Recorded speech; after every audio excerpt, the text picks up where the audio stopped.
दोस्तों, जो आप स्क्रीन पर देख पा रहे हैं, ये है सुधीर चौधरी, जो कि भारतीय जनता पार्टी के बड़े बड़े नेताओं के काफी करीब रहता है। आप सब अच्छे से जानते कि मोदी भक्ति में सुधीर चौधरी से बड़ा कोई पत्रकार नहीं होगा, क्योंकि अर्नब गोस्वामी को अगर कोई टक्कर दे सकता है तो यह भारतीय जनता पार्टी का सबसे करीबी नेता ही कहेंगे, क्योंकि पत्रकारिता तो छोड़ ही दी है।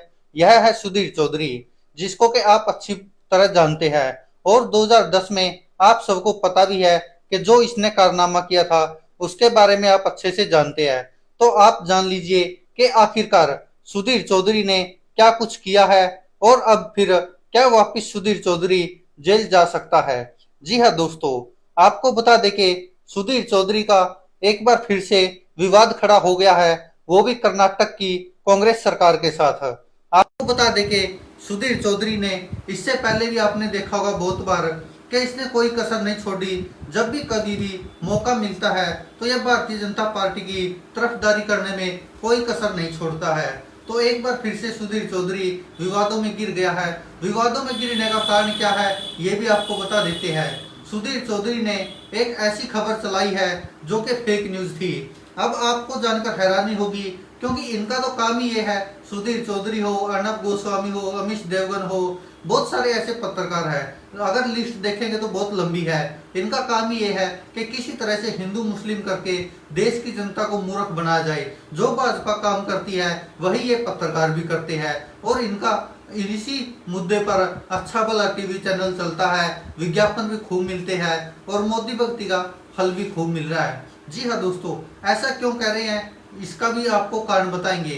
क्योंकि आपको बता देंगे, सुधीर चौधरी ने अपने आज तक के शो में एक ऐसी फेक न्यूज चला दी जिसके चलते उनके ऊपर कर्नाटक की कांग्रेस सरकार ने प्रियंक खड़गे, जो कि मल्लिकार्जुन खड़गे राष्ट्रीय अध्यक्ष है कांग्रेस के, उनके बेटे कर्नाटक सरकार में मंत्री है, तो उन्होंने सीधी सीधी चेतावनी दी है सुधीर चौधरी को फेक न्यूज चलाने पर। और अब हो सकता है कि उन पर कार्रवाई हो जाए, जो एफआईआर दर्ज करवाई गई है, जिसके चलते सुधीर चौधरी को जेल हो सकती है। लेकिन दोस्तों, आप खुद सोच कर देखिए कि जो पत्रकार दिन रात हिंदू मुस्लिम करता है, उसको यह कोई बड़ी बात तो है नहीं उसके लिए फेक न्यूज चलाना। इससे पहले भी बहुत बार आपने देखा होगा, जिस तरह सरकार बनाने के लिए राजनीतिक पार्टियां दंगे कराती है, भड़काती है, ऐसे ये लोग टीवी चैनल चलाने के लिए हिंदू मुस्लिम की डिबेट कराते हैं।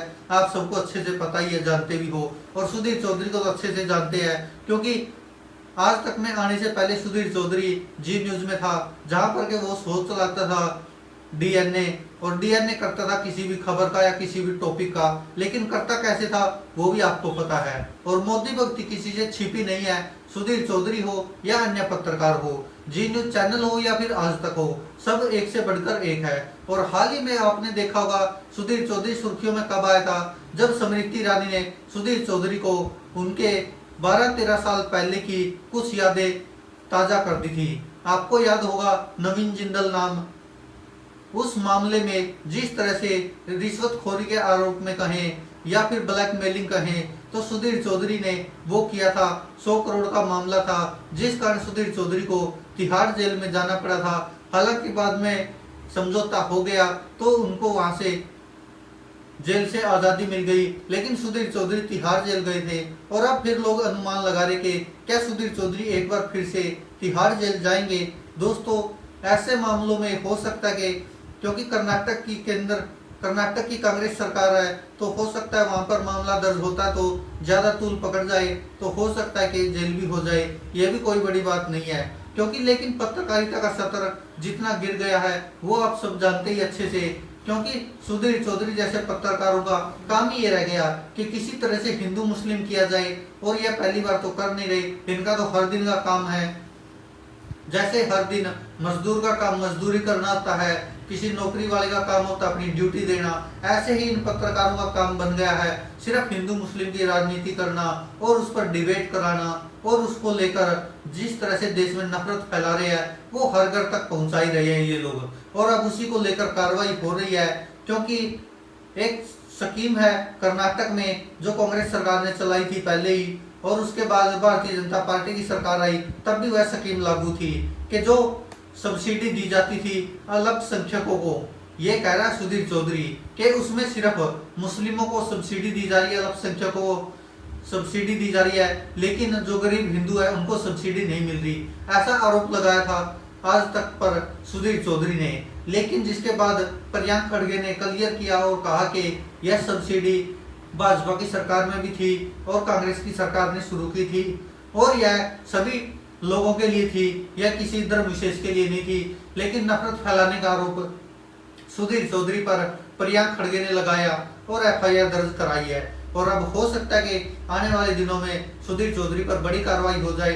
हालांकि भारतीय जनता पार्टी और जो अन्य पत्रकार है, जो भारतीय जनता पार्टी के समर्थक कहें या उनके पक्ष में एजेंडा चलाने वाले पत्रकार कहें, सुशांत सिन्हा या और भी बहुत सारे पत्रकार, तो वो लोग सुधीर चौधरी के पक्ष में आए हैं। अकेले वो नहीं आए, बल्कि भारतीय जनता पार्टी के बहुत सारे नेता भी है, वो भी इनके पक्ष में आए हैं। अमित मालवीय है या फिर पुणे वाला है, ये लोग भी सुधीर चौधरी के पक्ष में आए हुए हैं। लेकिन अब आप सोच कर देखिए कि जो यह कर रहे हैं क्या वह सही है? क्या एक पत्रकार को जरूरी है हर मामले में हिंदू मुस्लिम करना और नफरत फैलाना, और एक सरकार को बदनाम करने के लिए, राज्य सरकार को बदनाम करने के लिए उन्होंने ऐसा मुद्दा शुरू किया और कहा कि यहाँ पर हिंदुओं के साथ अन्याय किया जा रहा है और जो सब्सिडी है केवल वह अल्पसंख्यकों को यानी कि मुस्लिमों को दी जा रही है। ऐसा उन्होंने सोच लाया था और उस फेक न्यूज को अब आप सोचिए। हालांकि सुधीर चौधरी ट्विटर पर ट्वीट जरूर कर रहे हैं कि वो डरते नहीं है, लेकिन आज तक की वो वीडियो ट्विटर से, यूट्यूब से, हर जगह से सुधीर चौधरी ने डिलीट करवा दी। तो इसका साफ साफ मतलब है फेक न्यूज भी थी और आज तक भी और सुधीर चौधरी भी दोनों डरे हुए हैं और जिस कारण वह वीडियो डिलीट करवाई गई। वरना आप सोच कर देखिए, अगर सुधीर चौधरी ने कुछ गलत नहीं किया तो फिर वीडियो डिलीट करवाने की क्या जरूरत थी? क्या जरूरत थी वो ट्वीट डिलीट कराने की जिसमें उन्होंने ऐसी ऐसी पोस्टें की थी और जिसमें वो वीडियो थी जिसमें सुधीर चौधरी कह रही है कि जो कांग्रेस कर्नाटक सरकार है वह अल्पसंख्यकों को तो सब्सिडी दे रही है, यानी कि उनका सीधा टाइटल ही ये था कि मुस्लिमों को तो सब्सिडी दे रही है लेकिन गरीब हिंदुओं को इससे वंचित रखा जा रहा है। ऐसा आरोप सुधीर चौधरी ने लगाया था कांग्रेस की कर्नाटक सरकार पर। लेकिन अब प्रियंक खड़गे ने इस पर एक्शन लिया है और कहा है कि एफआईआर दर्ज करवाई गई। अब जिसके बाद सुधीर चौधरी ने बकायदा खुद ट्वीट करके जानकारी दी कि कांग्रेस की सरकार ने उनके खिलाफ एफआईआर दर्ज करवाई है, लेकिन वो डरने वाले नहीं है। लेकिन अंदर ही अंदर डर कितना है वो भी साफ झलक रहा है जिस तरह वीडियो डिलीट करवाई गई सोशल मीडिया के हर प्लेटफॉर्म से। तो आप समझ सकते हैं कि क्या चल रहा है। अब दोस्तों आप क्या सोचते हैं, इस पर अपनी राय कमेंट बॉक्स में जरूर दीजिएगा।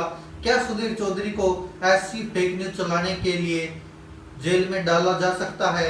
क्या उन पर कार्रवाई होनी चाहिए? और जो भारतीय जनता पार्टी के नेता उनके समर्थन में उतर रहे हैं वो कहाँ तक सही है? क्योंकि एक पत्रकार का धर्म होता है कि वह जो भी सही बात है वह जनता के सामने रखे। जनता का काम होता है कि सही क्या है गलत क्या है वह उसका विश्लेषण खुद कर सकती है। लेकिन यह ऐसे पत्रकार है जो सुधीर चौधरी हो या सुशांत सिन्हा हो या फिर अमीश देवगन हो और भी बहुत सारे हैं देश बिना के, अगर लिस्ट देखेंगे तो बहुत लंबी है। रूबिका लियाकत, अंजनाम कश्यप, चित्रा त्रिपाठी, न जाने क्या क्या देश बिना के पत्रकार है जो मोदी भक्ति में लीन है। और मोदी भक्ति का फायदा ये मिल रहा है उनको कि उन पर कोई भी मुसीबत आती है तो भारतीय जनता पार्टी के जो नेता है जो हिंदू मुस्लिम की राजनीति करते हैं वो तुरंत उनके समर्थन में आ जाते हैं। अर्णब गोस्वामी पर भी जब गिरफ्तारी की तलवार लटकी थी आपको याद होगा, तब भाजपा के नेता समर्थन में आ गए थे। लेकिन जो निर्दोष पत्रकार होते हैं उनके साथ अन्याय भी होता है तब भी भाजपा कुछ नहीं बोलती, बल्कि भारतीय जनता पार्टी तो खुद ही ऐसी कार्रवाई करती है। आपको याद होगा स्मृति ईरानी से एक बार किसी पत्रकार ने सवाल पूछा था तो स्मृति ईरानी उनकी नौकरी खा गई थी। तो ये है भारतीय जनता पार्टी की असलियत। तो इससे अब आप खुद समझ सकते हैं। दोस्तों इस पर आप क्या कहते हैं अपनी राय कमेंट बॉक्स में जरूर दीजिएगा। आपको क्या लगता है, क्या यह सही है कि किसी पत्रकार को जेल में डालना वो भी फेक न्यूज चलाने पर? अगर सही है तो क्या सुधीर चौधरी को सजा हो सकती है? और जिस तरह से सुधीर चौधरी का एक्सपीरियंस रहा है, पहले भी वो 1-2 महीना जेल काट कर आए हैं, तो हो सकता है दोबारा फिर जेल जाना पड़े फेक न्यूज फैलाने के लिए। और तुष्टिकरण का नाम दिया गया है प्रियंक खड़गे द्वारा सुधीर चौधरी की इस फेक न्यूज फैलाने वाली बात को। दोस्तों इस पर आप क्या कहते हैं अपनी राय कमेंट बॉक्स में जरूर दीजिएगा। धन्यवाद दोस्तों, देखते रहिए सच की आवाज।